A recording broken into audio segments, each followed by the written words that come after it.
তামৰঙা কনৰা বিলৰ উত্তপ্ত পৰিস্থিতি নতুন টেণ্ডাৰ আৰু বিলখনক 8 ভাগত বিভক্ত কৰা বিষয়টোক কেন্দ্ৰ কৰি সৃষ্টি হৈছে এক উত্তপ্ত পৰিস্থিতি। বঙাইগাঁও জিলাৰ ঘিলাগুৰি বাৰীপুখুৰী অঞ্চলজোৰা বিয়পি থকা ঐতিহ্যমণ্ডিত তামৰঙা কনৰা বিলখনৰ নতুন টেণ্ডাৰ আৰু বিলখনক 8 ভাগত বিভক্ত কৰাৰ বিষয়টোক কেন্দ্ৰ কৰি উক্ত বিলৰ মাছমৰীয়া ৰাইজে প্ৰতিদিনে সাব্যস্ত কৰি আছে তীব্ৰ প্ৰতিবাদ।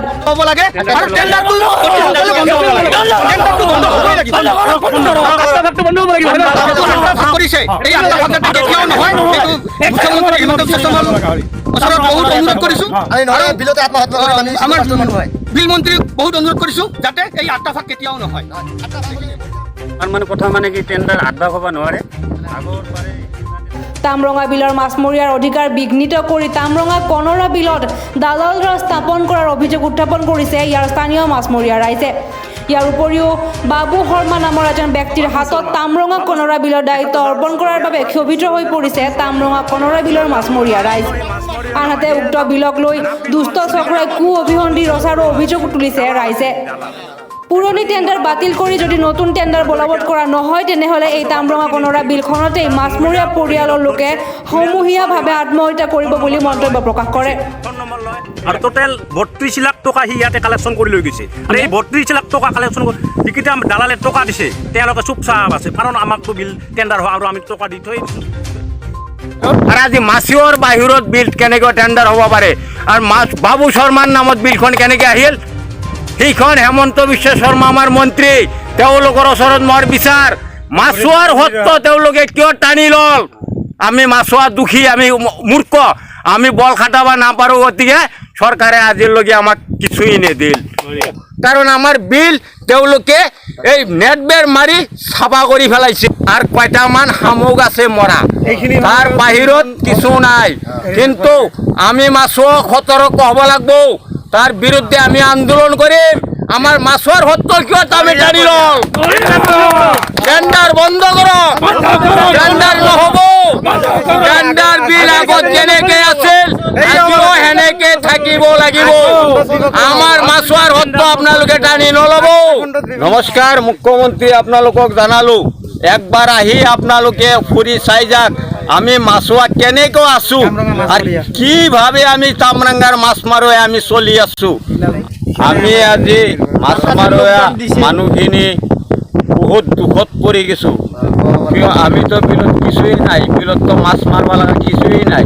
বিলো এনেকৈ যি খেলি মেলি কৰি থৈছে চৰকাৰে, আমাক মাছুৱাক কি এনেকৈ মাৰিব বুলি ভাবিছে নেকি চৰকাৰ? অলপ আহি চৰকাৰে আমাক ইয়াতে, মই মন্ত্ৰীৰ ওচৰত অনুৰোধ কৰিছোঁ, আহি অলপ আমাক চাই যাব লাগে আমি মাছুৱাক কেনেকৈ দুখত আছোঁ। আমাৰ পৰিয়ালবিলাক আমি কিমান দুখত চলি আছোঁ।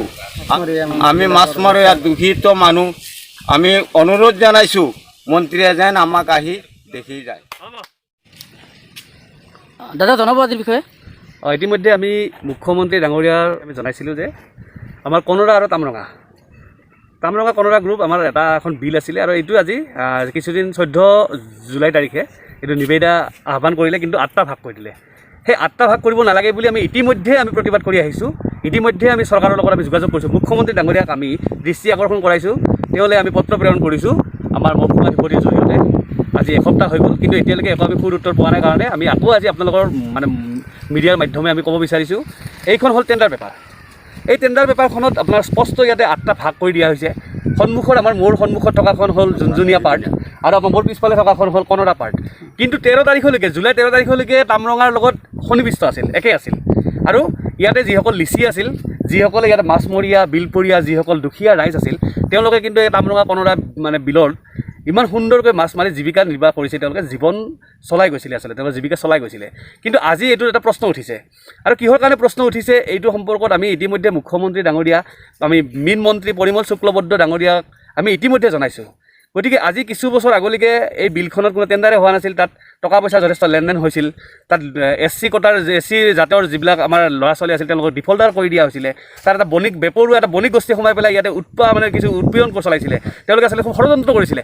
কিন্তু মই আজি মোৰ তত্ত্বাৱধানত এই মানুহখিনিয়ে মোক যিখিনি সহায় কৰিলে, বিষ্ণুপুৰ বাৰীপুখুৰী আৰু আমাৰ ঘিলাগুৰি ৰাইজে মোক যিটো সততাৰে সহায় কৰিলে, তেওঁলোকে মোৰ লগত থাকিলে, আৰু আজি আমি টেণ্ডাৰ কল কৰিব পাৰিলোঁ। কিন্তু টেণ্ডাৰতে 8টা ভাগ, এইখন টেণ্ডাৰ পেপাৰ, ইয়াতে এই এনেকুৱা টেণ্ডাৰ পেপাৰ 2017 চনত টেণ্ডাৰ কল কৰিছিল অৰ্থাৎ নিবিদা আহ্বান কৰিছিল 2017 চনত কিন্তু তামৰঙা কনৰা গ্ৰুপ বিলৰ এই আজি যিবিলাক ভাগ কৰি দিছে সেইবিলাক কিন্তু এটা ভাগতে বিভক্ত আছিল এটা ভাগতেই আছিলে কিন্তু সন্নিৱিষ্ট আছে আজি কিন্তু বিভক্ত হৈ গ'ল আৰু বিভক্ত হোৱা যে তেওঁলোকৰ কোনো কেবিনেট ডিচিশ্যন নাই তেওঁলোকৰ কোনো ডিপাৰ্টমেণ্টেল মানে বিভাগীয় কোনো তেওঁলোকৰ সিদ্ধান্ত নাই কাৰণ আমি ভিতৰত যিমানখিনি খবৰ আমাৰ হাতত আছে মাত্ৰ কিছু বিষয়া এজন অৱসৰপ্ৰাপ্ত বিষয়াই তাত এটা এখন বজাৰ চলাইছে কলা বজাৰ চলাইছে নাম জনাব অৱসৰপ্ৰাপ্ত বিষয়াজনৰ নামটো ইতিমধ্যে আমি উল্লেখ কৰিছোঁ তেওঁ হ'ল পদ্মকান্ত হাজৰিকা তেওঁৰ বয়স এতিয়া চাগে 65 বছৰমান হ'ল তেওঁ ৰিটায়াৰমেণ্ট হোৱা আজি 3-4 বছৰ বেছি হৈ গ'ল তেওঁ বাৰে বাৰে এক্সটেণ্ড কৰিলে এইবাৰ তেওঁ এক্সটেণ্ডো হোৱা নাই তেওঁৰ চাকৰিৰ আচলতে ম্যাদ কেতিয়াবা উকলি গ'ল যোৱা মে' মাহতে উকলি গৈছিল